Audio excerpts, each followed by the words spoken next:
भगवत प्राप्ति ही जीवन का परम लक्ष्य है। और देखो जैसा वातावरण होता है उसका प्रभाव पड़ता है।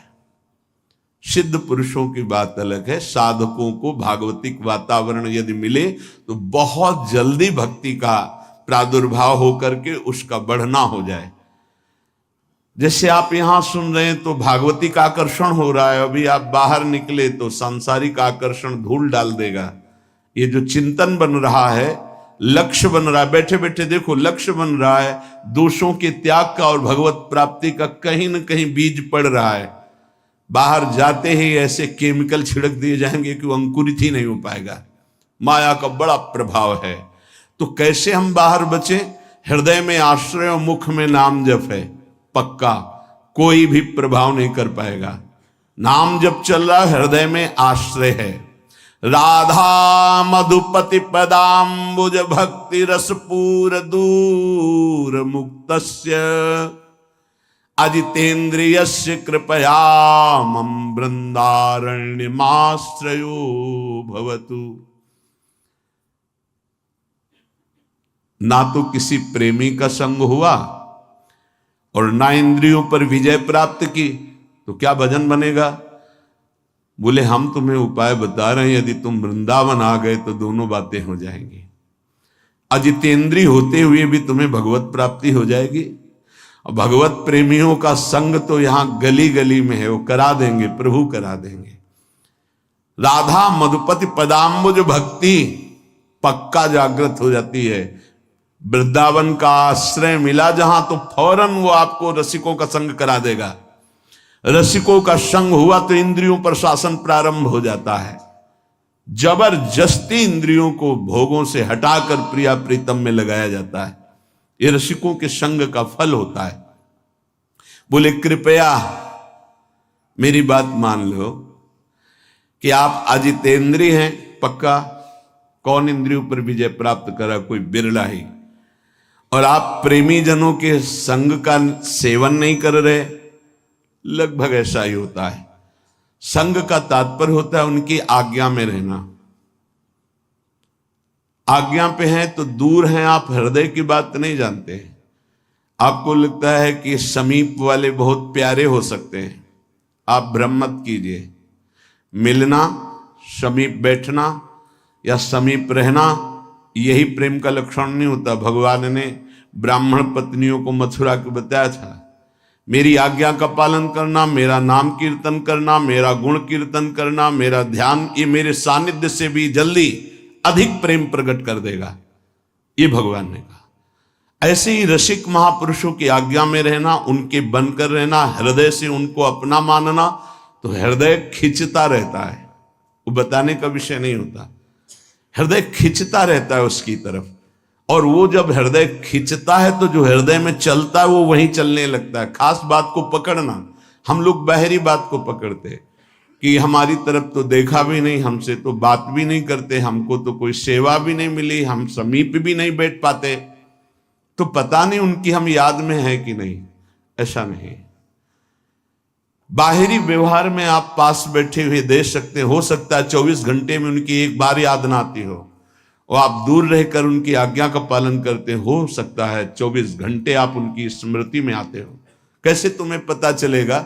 तुम चित्त जोड़ो, और जब तुम्हारे चित्त में आह्लाद हो रहे लगने लगे कि मुझे बहुत प्यार करते, तो समझ लेना उनका चिंतन और आपका चिंतन जिस दिन एक होगा, आप जान जाओगे कि रसिक महापुरुष गुरुदेव कितना हमें प्यार करते हैं। सच्ची मानना। तुम्हें कैसे बताए? प्यार हृदय का विषय होता है, बाहरी व्यवहार का विषय नहीं होता है। इसलिए कह रहे कि अगर रसिक जनों से आप दूर हैं, आप अजितेंद्रिय भी हैं, तो आप चिंता ना करें, आप शरणागत हैं, आप आश्रित हैं। राधा मधुपति पदाम्बुज भक्ति रस पूर्ण, आपका हृदय प्रिया प्रीतम के प्रेम रस से पूर्ण हो जाएगा। आप एक एक मिनट आपका जो जा रहा है बहुत कीमती जा रहा है, बहुत महिमा में जा रहा है। आप ये मत देखो कोई देख रहा है कि नहीं देख रहा। आप अपनी दिनचर्या में, आप अपनी शरणागति में सच्ची आपको बहुत प्यार है, प्यार का मतलब गले लगाना नहीं, प्यार का मतलब बात करना नहीं, प्यार का मतलब देखना नहीं, प्यार का मतलब ये कहना नहीं कि मैं आपको बहुत प्यार करता हूं। वो हृदय का विषय होता है। इसीलिए इस श्लोक में कह रहे हैं कि राधा मधुपति पदाम्बुज भक्ति रसपूर पर दूर मुक्तस्य, जीवन मुक्त महापुरुषों की समीपता नहीं प्राप्त है, दूर है। अजितेंद्रियस्य, वो अजितेंद्रिय भी है पर कृपया उसके ऊपर कृपा बरसेगी। वो आश्रित है, वो शरणागत है। तो मम वृंदारण्य माश्रयो भवतु, कभी कृपा हो जाए मुझे वृंदावन का आश्रय मिल जाए, वृंदावन का वास मिल जाए। उपासक अपनी शरणागति पर ध्यान दे, बाहरी व्यवहार पर ध्यान न दे। जो प्रभु का भक्त है उसकी पहचान है, बहुत ध्यान से सुनना, महापुरुषों के वचन हैं। जो प्रभु का भक्त है उसकी पहचान है, वो नाम जप को अपना जीवन परम धन मानता है, इसलिए वो नाम जप रहित कभी एक मिनट नहीं हो सकता। भक्त वही है जो प्रभु के नाम को परम धन परम जीवन मानता है और हर समय ऐसे नाम जप में लगा रहता है जैसे संसारी पुरुष धन कमाने में। जो जितना भगवान नाम का संग्रह कर लेगा वो उतना ही उच्च भावना वाला बन जाएगा। भक्ति से क्या मिलता है जानते हो? भाव की ऊंचाई। बाजार में वस्तु का अगर भाव ना हो तो सड़ती रहती है, ऐसे ही भक्ति से भाव प्रकट होता है। भावहीन पुरुष सड़ता रहता है, नरकों में दुर्गति होती रहती है। अगर मनुष्य शरीर में भी है वो विविध प्रकार की दुर्वासनाओं से सड़ता रहता है, जलता रहता है। और भक्त भावोत्सवेन भजताम रस काम धेनु, भाव में डूबा आनंद मगन रहता है। ये भाव कहां से आता है? जितना नाम रूपी धन एकत्रित करोगे उतना ही महंगा भाव आपके अंदर आ जाएगा। बोले ये तो प्रिया प्रीतम की लीला में डूबे रहते हैं, भाव कहां पहुंचा दिया? अभी कहां है? काम भाव, क्रोध भाव, लोभ भाव, अभी तुम्हारा भाव गिर गया। भाव उठाओ तो बोले कहां है?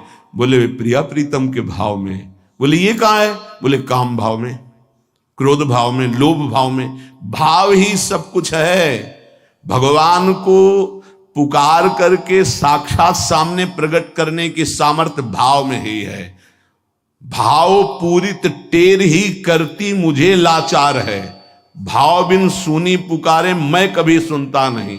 बात ध्यान करो, भाव सारा। और ये भाव कहां से आता है? पूज्य उड़िया बाबा कह रहे जो भक्त जितना अधिक नाम जप कर लेता है उतना ही बढ़िया भाव उसका बन जाता है। जो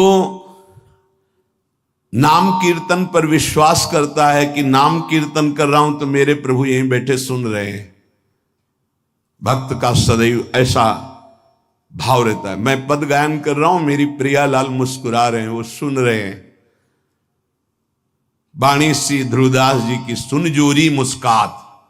अगर तुम्हें भाव नहीं आ रहा तो आचार्यों ने लिखा है कि जब 42 लीला गाई जाती है तो जोरी प्रिया प्रीतम परस्पर देखकर मुस्कुराते हैं और गायन और श्रवण करने वाले उपासकों पर कृपा करते हैं। जो सांसारिक पुस्तकों को, समाचार पत्र को और विलासिता भरी काम भरी बातों जिसमें लिखी हुई ऐसी पुस्तिकाओं को जो पढ़ते हैं वो कभी भक्त नहीं बन सकते। तो बाबा के समय मोबाइल नहीं चला था 60-70 वर्ष पहले। ये तो 35 वर्ष बहुत हुए होंगे, नहीं मोबाइल को भी लिख देते, क्योंकि उस समय पत्रिका ही गंदी बातों की लिखा पढ़ी वाली बातें पढ़ी। अब तो मोबाइल वाली बातें हैं। वो भक्त नहीं हो सकता जो गंदी बातें देखता है। नहीं, आपको तो अपनी वृत्ति पवित्र करनी, बचानी है। बहुत सावधानी की जरूरत है। एक छोटा सा बच्चा 13 वर्ष का, एकांतिक में, बहुत सुलझा व्यक्तित्व, अवस्था 13 वर्ष की, व्यक्तित्व बहुत सुलझा। जब वो अपने संयम की बात तो हम कहा भाई मोबाइल तो नहीं रखते, उनका लैपटॉप रखते। तो हम कहा उसमें भी वही गलती होती है क्या? क्योंकि कभी हमने तो बोले हाँ सर्च करके वैसे किया जा सकता है। तो उनका फिर तो गलती होने की संभावना है। बोले हो चुकी गलती, आप संभाल लो, छोटे छोटे बच्चों में गलती कराने की सामर्थ्य इस मोबाइल लैपटॉप में है। विश्वास कीजिए, बहुत बढ़िया समय है, निकल चलो। ये माया फंसाने के लिए सब सूत्र फेंकेगी, आपको फंसना नहीं है। कोई सुख नहीं, केवल जलन, केवल अशांति, केवल समय नष्ट होना। भक्त वही है जिसको भगवान से भी अधिक संत महात्मा प्यारे लगे। सातो सम मुहिमे जग देखा, भगवान श्री राम कह रहे हैं सबरी जी के सामने, सातो सम मुहिमे जग देखा मोते अधिक संत। पूज्य बाबा कह रहे हैं भक्त वही जिसे संत भक्त महात्मा भगवान से भी बढ़कर प्यारे लगे। आज राम जी के प्यारे हमें मिल गए, आज श्याम जी के प्यारे में, आज प्रियाजू के प्यारे मिल गए। वैकुंठ प्रिय दर्शना दुर्लभो मानुषो देहो देहि नाम क्षण भंगु रहा तत्रापि दुर्लभम मन्येत वैकुंठ प्रिय दर्शनम। आहा, भगवान के प्यारों के दर्शन प्राप्त होना। भक्त वही है जिसकी जिह्वा हर समय नाम जप में लगी रहती है और बातों के लिए वो मूक हो गई है। नारायण हरि भजन में पांचों न सुहाग, जो सच्चाई से मार्ग में चल रहा उसको अच्छा ही नहीं लगता। विषय भोग, निद्रा, हंसी, जगत प्रीति, बहु बात नहीं अच्छा लगता। भक्त वही है जो अपने चित्त को सुरक्षित रखता है। लोग और सब बाहरी वस्तुओं को सुरक्षित रखने की चेष्टा करते हैं पर चित्त को गंदा कर देते हैं। गंदा चित्त, गलत चिंतन। भक्त बाहरी वस्तुओं की सुरक्षा हो, चाहे आग लग जाए, लेकिन चित्त में सुरक्षा में कोई फर्क ना पड़े। चित्त हमारा चित्तचूर के चिंतन में लगा रहे। जहां तक बन सके अपने चित्त को बचाने की कोशिश करो। साधक अपने चित्त को सुरक्षित रहता है, अपने चिंतन को सुरक्षित रखता है। वही साधक है जो चिंतन को सुरक्षित रखे, और कोई परवाह नहीं सुरक्षा रहे या ना रहे। चित्त सुरक्षित है तो निरंतर चिंतन का प्रभाव भगवत साक्षात्कार करा देगा। भक्त वही है जो प्रभु से केवल प्रभु को मांगता है। ध्यान दीजिए, भक्त वही है जो प्रभु से केवल प्रभु मांगता है कि आप चाहिए आप, हमें और कुछ नहीं चाहिए, बस आप मेरे हैं, मैं ऐसा मस्त रहूं, बस ये हमें चाहिए और कुछ नहीं। आपसे आप चाहिए, बस आपसे आपकी माया का कुछ नहीं चाहिए, आप चाहिए। भक्त वही है जो भारी विपत्ति काल में किसी भी व्यक्ति का सहारा न लेकर इष्ट के भरोसे रहता है। ये बहुत कठिन बात है। जब आपके अंदर कोई समस्या जागृत होती, विपत्ति जागृत होती, तो आपका मन कहां जाता है? प्रियाजू पे, या किसी व्यक्ति, किसी सलाहकार मित्र, यार हम बहुत समस्या में हैं, बहुत हमारा मन अशांत है। नहीं कहना। प्रभु की छवि लो और छाती से लगा के उनसे बात करो, हमारा चित्त बहुत अशांत है, प्यारे आप संभाल लो। या बाहरी कोई विपत्ति है तो आप बात करके देखो ना कभी, पर भाव नहीं है तो बताया नहीं। फिर वो भाव बिन सुनी पुकारे मैं कभी सुनता नहीं। इसीलिए नाम जप से भाव का जागरण होता है। भाव से यदि पुकारे तो हमने सेकंड में परिवर्तन होते हुए देखा। एक सेकंड में परिस्थिति का परिवर्तन, एक सेकंड में भारी से भारी समस्या का समाधान, जो ही प्रभु से प्रार्थना, उसका तत्काल परिणाम देखा है। एक मात्र भगवत चिंतन ही समस्त विपत्तियों के नाश का उपाय है। हरि स्मृति सर्व विपदि मोक्षणम। इसलिए कभी किसी से सहायता मत मांगो। अगर किसी और की सहायता मांगी तो द्रौपदी की तरह परेशान होना पड़ेगा। आखिरी में द्रौपदी जी ने ठीक जगह सहायता मांगी। हा गोविंद द्वारिका वासिन, तो यहां से वस्त्र हटा नहीं पाया 10,000 हाथियों का बल रखने वाला दुशासन। हम लोग बड़े कमजोर भक्त हैं। थोड़ी सी भी बात हो तो हम किसी का, अन्य का सहारा ले लेते हैं। माता पिता भाई बंधु रिश्ते नाते, ठीक है ये, लेकिन सहारा सिर्फ इष्ट देव का। जरा इस शब्द पर देखिए, मेरी महारानी श्री राधा रानी, जाके बल में सबसों तोरी, लोक वेद कुल कानी। किया आपने, तोड़ा आपने। सबसों तोरी लोक वेद कुल कानी, तब असलियत में मेरी महारानी श्री राधा रानी। बाबा कह रहे हैं भक्त वही है जो भारी विपत्ति काल में किसी भी व्यक्ति की सहायता के लिए न देखे, केवल प्रभु की तरफ। अब वो क्या रूप रख करके आते हैं वो देखेंगे, लेकिन किसी अन्य आश्रय में ना जाए, नहीं तो हमारी भक्ति बाधित हो जाएगी। प्रहलाद जी ने किसी को पुकारा क्या? किसी भक्त के जीवन में देखो, किसी के पास गए क्या हाथ जोड़ के कि जमींदार या बादशाह या किसी कि आप हमारा सहयोग कर दो? नहीं, प्रभु देखेंगे। और वो ऐसे अंतिम समय तक कोई सहयोग नहीं कि अब अगला कदम जाएगा ये गिरेगा, और उसी कदम पे प्रभु ऐसे बस आखिरी दम तक वो देखते कि शायद कोई अंदर से पुकार पड़े किसी और को। जब देखा कि बस वो पकड़, आप निहाल हो गया, विपत्ति नहीं अब संपत्ति घेरेगी, अब कोई तुझे परेशानी नहीं, मेरी कृपा संपत्ति तेरे को सदैव दुलार करती रहेगी। पूज्य बाबा कह रहे हैं भगवान का सच्चा भक्त वही है जो भगवान से अधिक किसी को नहीं मानता। जड़ चेतन मनुष्य पशु पक्षी लोक लोकांतर मानता है तो सबको भगवत में मानता है, भगवान से बढ़कर किसी को नहीं मानता। फिर तुम किसी को अपना या पराया कैसे कह सकते हो? जब तुम श्री भगवान के हो तो तुम्हारा अपना कौन है? जब तुम श्री भगवान के हो, सब में भगवान है, तो पराया कौन है? ये सूक्ष्मता समझिए। तुम भगवान के भक्त होकर किसी और को अपना कहते हो या किसी को पराया कहते हो, तो अभी सही भक्ति नहीं आई। ना कोई अपना और ना कोई पराया। कबीरा खड़ा बाजार में सबसे पूछे खैर, ना काहू सो दोस्ती और ना काहू सो बैर। ना कोई अपना और ना कोई पराया। यदि तुम किसी को बुरा कहते हो और किसी को भला कहते हो तो तुम्हारे अंदर भक्ति कहां है? राग द्वेष युक्त हृदय भक्ति वाला हृदय थोड़ी होता है। इसलिए इसको मिटाओ और मिटाकर समान भाव लाओ, ना कोई अपना ना कोई पराया। प्राणी मात्र में भक्त का राग द्वेष नहीं होता। भक्त भगवान के साक्षात विग्रह में दर्शन करता है।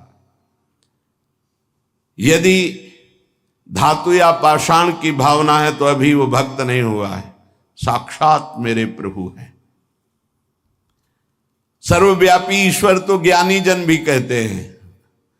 भक्त की महानता है और सर्वव्यापता का भाव तो गौड़ रहे, मुख्य भाव रहे साक्षात विराजमान प्रभु है। भक्त का भाव समिट जाता है, सर्वव्यापी भाव होने के बाद वो समिट जाता है। ये दो गुण प्रधान रहते हैं और बहुत से गुण रहते हैं भक्त में, पर दो ये गुण प्रधान रहते हैं। पहला गुण होता है सहनशीलता। ये दो गुण प्रधान भक्त में देखे जाते हैं, और तो बहुत से गुण होते हैं। एक बार चर्चा हुई थी 33 गुण पीछे भी, पर ये प्रधान दो गुणों से परीक्षा होती है अपने हृदय की कि हृदय में भक्ति आई कि नहीं। हर बात को सह जाना। तास्तितिक्षस्व भारत। जितना सहनशील होगा उतना बड़ा वो भक्त बनेगा। जब कोई इस मार्ग में चलता है तो उसके सामने इस बात की परीक्षा आती है, तुम कितना सह सकते हो।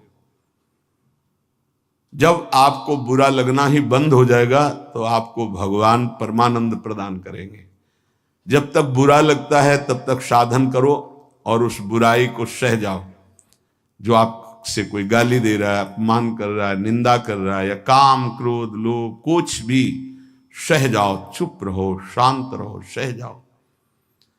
नहीं, किसी से कह देते हैं तो हृदय थोड़ा खाली हो जाता है, तो कहते हैं यहां नहीं होगा। रहीमन मन की मन व्यथा रखिए मन में गोए, ये दिव्य सिद्धांत है। कहू ते कछ दुख घटी होई, कहने से दुख कम हो जाता है।